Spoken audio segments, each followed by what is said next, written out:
Venezuela এবং আমেরিকার সরাসরি যুদ্ধ জানিয়ে দেব আমাদের হাতে থেকে আন্তর্জাতিক আপডেট বাংলা সংবাদ।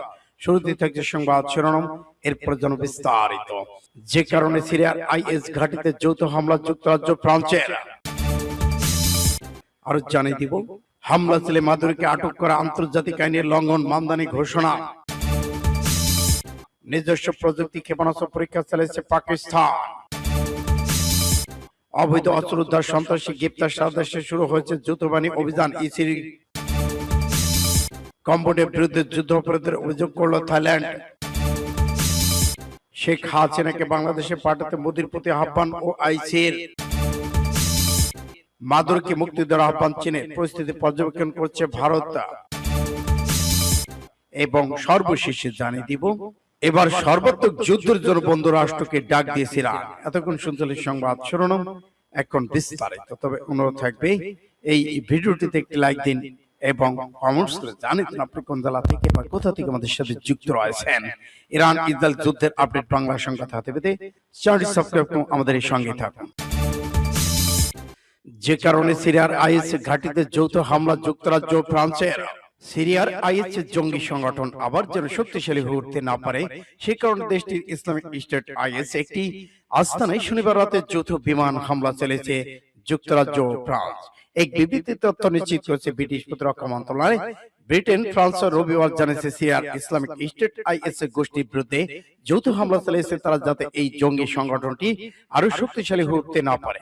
ফ্রান্স বলেছে এটি ছিল অপারেশন ইনহেন্টেড রিসোর্স এর অংশ, যা ইরাক, সিরিয়া, লিবিয়া আইএস এর বিরুদ্ধে যুক্তরাষ্ট্র নেতৃত্বাধীন আন্তর্জাতিক অভিযান।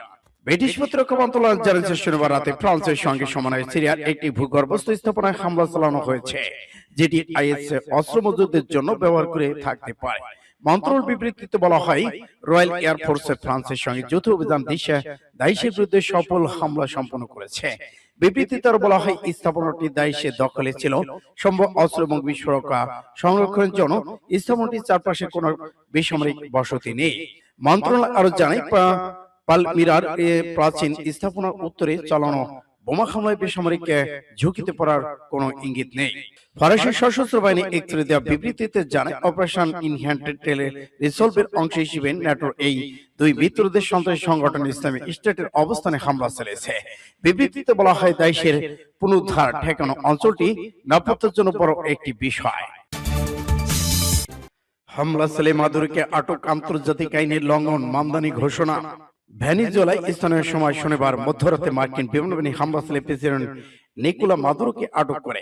এমন ঘটনার নিন্দা জানিয়ে নিউ ইয়র্কের মেয়র জোহরান মামদানি তিনি এই হামলাকে আন্তর্জাতিক আইনের লঙ্ঘন বলে উল্লেখ করেছেন। নতুন বছরের প্রথম দিন নিউ ইয়র্কের মেয়র হিসেবে শপথ নিয়েছেন জোহরান। অফিসে এক সপ্তাহ পালানো হতেই ভেনেজুয়েলা প্রসঙ্গে মুখ খুলেছেন তিনি। মার্কিন সংবাদ মাধ্যম CNN নিউজ জানায়, জোহরান মামদানি ভেনেজুয়েলার প্রেসিডেন্ট মাদুরো ও তার স্ত্রী সিলিয়া ফ্লোরেন্সকে আটক করার নিন্দা জানিয়ে বলেছেন, এটা যুদ্ধের মতো একটা নিকৃষ্ট কাজ, সেই সাথে দেশের আন্তর্জাতিক আইনের লঙ্ঘন। সূত্র ইন্ডিয়া টুডে। নিজস্ব প্রযুক্তি ক্ষেপণাস্ত্র পরীক্ষা চালিয়েছে পাকিস্তান। নিজস্ব প্রযুক্তি তৈরি এয়ার লঞ্চ ক্রুজ ক্ষেপণাস্ত্র তাইমুর এর সফল পরীক্ষার কথা জানিয়েছে পাকিস্তান। স্থানীয় সময় শনিবার দেশটির সামরিক বাহিনীর গণমাধ্যম শাখা ISPR এক বিবৃতি তথ্য নিশ্চিত করেছেন। বিবৃতিতে ক্ষেপণাস্ত্র তাইমুর এর সফল পরীক্ষা বিষয়টি উন্নয়ন, জাতীয় মহাকাশ এবং প্রতিরক্ষা সফলতার অগ্রগতিকে আরেকটি গুরুত্বপূর্ণ মাইলফলক হিসেবে চিন্তা করেছেন। তাইমুর আকাশ থেকে উৎক্ষেপিত ক্রুজ ক্ষেপণাস্ত্রটি 600 কিলোমিটার পরিসর উচ্চ নির্ভুলতার সাথে শত্রু স্থল সমুদ্র লক্ষ্যবস্তুতে আঘাত হানতে সক্ষম। এছাড়া এটি প্রচলিত এয়ারহেড বহন করতে সক্ষম বলে বিবৃতিতে উল্লেখ করা হয়েছে। বিবৃতিতে আরো বলা হয়েছে, আধুনিক নেভিগেশন গাইডেন্স সিস্টেম সজ্জিত এই ক্ষেপণাস্ত্রটি অত্যন্ত নিচু উচ্চতায় উড্ডয়ন করতে পারে, যার ফলে এটি শত্রু আকাশ এবং ক্ষেপণাস্ত্র প্রতিরক্ষা ব্যবস্থাকে কার্যকরভাবে এড়িয়ে যেতে সক্ষম। এই নিখুঁত আঘাত হানার সক্ষমতা পাকিস্তান বিমান বাহিনী প্রচলিত প্রতিরোধ শক্তির অপারেশনাল ক্রমোন্নত উল্লেখযোগ্যভাবে বৃদ্ধি করেছে। পরীক্ষামূলক উৎক্ষেপণের সময় উপস্থিত ছিলেন পাকিস্তান সশস্ত্র বাহিনীর জ্যেষ্ঠ কর্মকর্তা। পাশাপাশি এই উন্নত অস্ত্র ব্যবহার উন্নয়নে গুরুত্বপূর্ণ ভূমিকা রাখার বিষয়টি বিজ্ঞানী প্রকৌশলীরা উপস্থিত ছিলেন, যারা ক্ষেপণাস্ত্র তৈরিতে ভূমিকা রেখেছেন।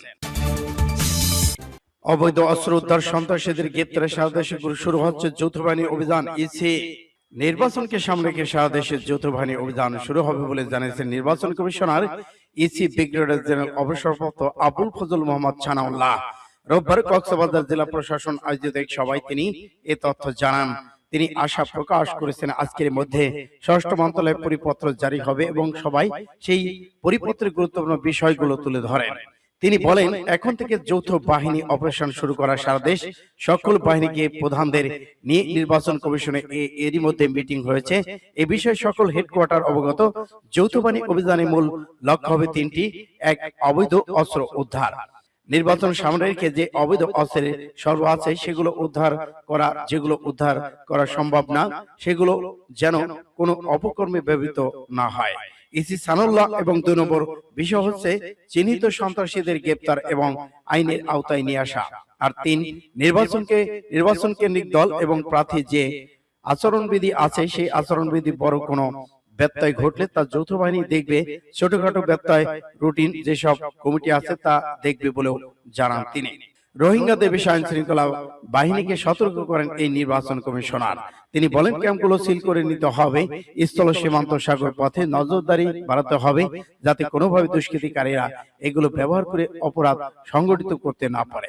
আগামী জাতীয় সংসদ নির্বাচন অত্যন্ত গুরুত্বপূর্ণ। এই নির্বাচন ভালো করতে না পারলে সবাইকে এর পরিণতি ভোগ করতে হবে। সূত্র ইত্তেফাক এমএস।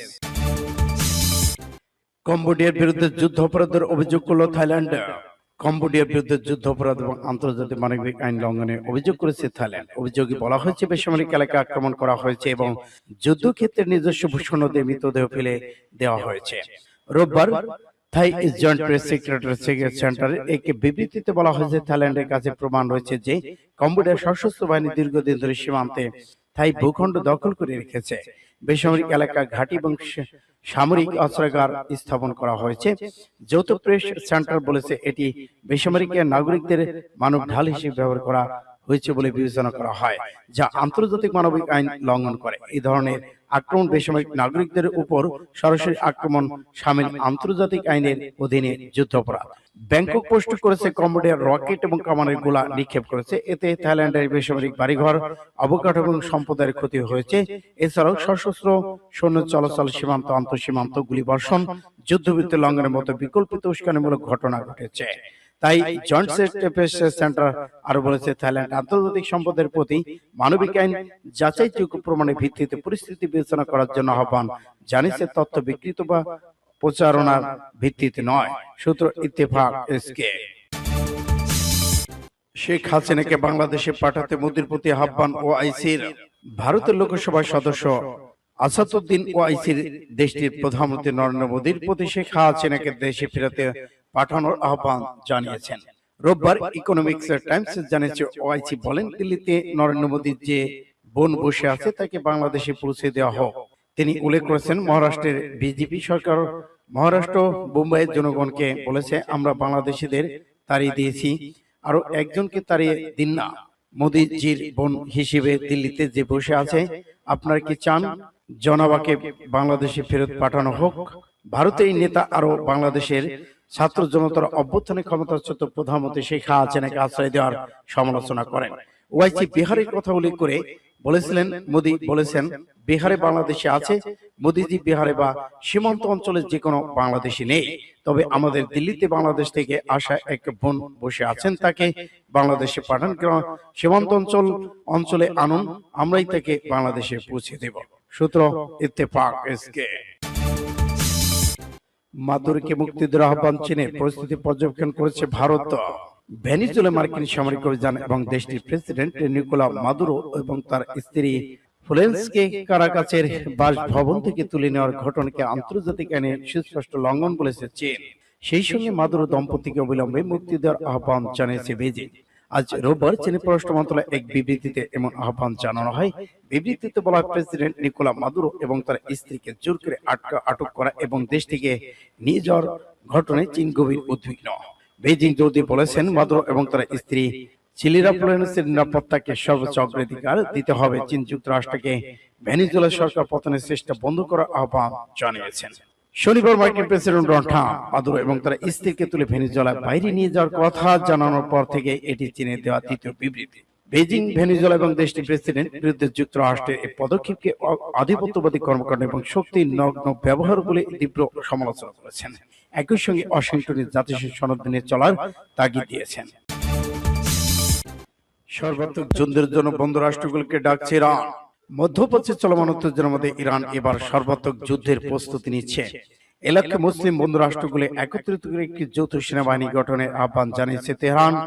এরই জের ধরে ইরানের প্রভাবশালী রাজনীতিবিদ দেশটির সাবেক উপরাষ্ট্রপতি মহসেন রেজাই এই প্রস্তাব উত্থাপন করেছেন। তার মধ্যে সৌদি আরব, তুরস্ক ও পাকিস্তান সহ একাধিক মুসলিম দেশকে নিয়ে ইসলামী আর্মি নামে একটি নতুন সামরিক জোট গঠন করা যেতে পারে। তিনি বলেছেন, মুসলিম রাষ্ট্রগুলোকে এখন ঐক্যবদ্ধ হওয়ার সময়। আমাদের অস্তিত্ব টিকিয়ে রাখতে হলে শত্রুদের বিরুদ্ধে সম্মিলিতভাবে যুদ্ধে দাঁড়াতে হবে।